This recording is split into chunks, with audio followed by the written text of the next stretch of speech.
ഹൈറേഞ്ചിലെ ഗ്രാമീണ മേഖലകളിൽ നിന്നും KSRTC നടത്തിയിരുന്ന ദീർഘദൂര സർവീസുകൾ മുന്നറിയിപ്പില്ലാതെ വെട്ടിക്കുറച്ചതുമൂലം പ്രതിസന്ധിയിലായി മലയോരം. വിവിധ ജില്ലകളിലേക്ക് നടത്തിയിരുന്ന സർവീസുകളാണ് നിർത്തലാക്കിയത്. ഗ്രാമീണ തോട്ടമേഖലയിലെ ജനങ്ങളെയാണ് KSRTCയുടെ ഈ നടപടി മൂലം ഏറ്റവും അധികം ദുരിതത്തിലായത്.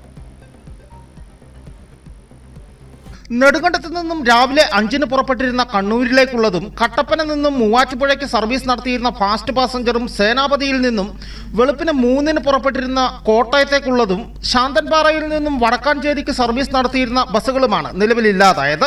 ഈ സർവീസുകൾ ലാഭകരമായിരുന്നുവെന്ന് അധികൃതർ നേരത്തെ പറഞ്ഞിരുന്നു. ഹൈറേഞ്ചിലെ ജനങ്ങൾക്ക് വിവിധ ആവശ്യങ്ങൾക്കായി മറ്റ് ജില്ലകളിൽ പോകുന്നതിനും തിരികെ വരുന്നതിനും ഈ സർവീസുകൾ ഏറെ പ്രയോജനപ്പെട്ടിരുന്നു. എന്നാൽ ഒരു മുന്നറിയിപ്പുകളും കാരണങ്ങളുമില്ലാതെ ഈ സർവീസുകൾ അവസാനിപ്പിക്കുകയായിരുന്നു. ഹൈറേഞ്ചിൽ നിന്നും വിവിധ ജില്ലകളിലേക്കുള്ള KSRTC ബസ്സുകളുടെ നിർത്തലാക്കൽ ഹൈറേഞ്ചിലെ യാത്രക്കാർ വലയുകയാണ്.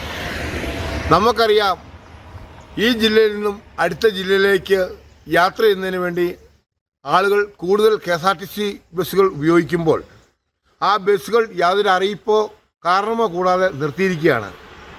ഇവിടെ നെടുങ്കണ്ടത്ത് നിന്നും കോട്ടയത്തേക്കും അതുപോലെ തന്നെ സേനാപതിയിൽ നിന്നും മൂവാറ്റുപുഴയിലേക്കും ശാന്തൻപാറയിൽ നിന്നും വടക്കാഞ്ചേരിക്കുമുള്ള അന്യ ജില്ലയിലേക്ക് പോകുന്ന ബസ്സുകളാണ് നിർത്തിയിരിക്കുന്നത്.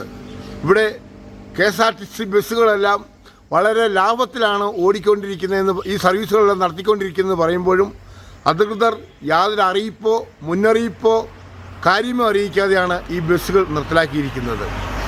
ഈ ബസ്സുകൾ നിർത്തലാക്കുന്നതിൻ്റെ പിന്നിൽ KSRTC ഓർഗനൈസേഷൻ വിഭാഗത്തിൻ്റെ കാര്യങ്ങൾ പ്രവർത്തിക്കുന്നുണ്ടെന്നുള്ളതാണ് സംശയം. KSRTCയിലെ ഓപ്പറേറ്റിംഗ് വിഭാഗം സ്വകാര്യ ബസ്സുകളെ സഹായിക്കാനാണോ ഈ നടപടി സ്വീകരിച്ചതെന്ന് വിജിലൻസ് വിഭാഗം അന്വേഷണം നടത്തണമെന്ന ആവശ്യമാണ് ഉയരുന്നത്.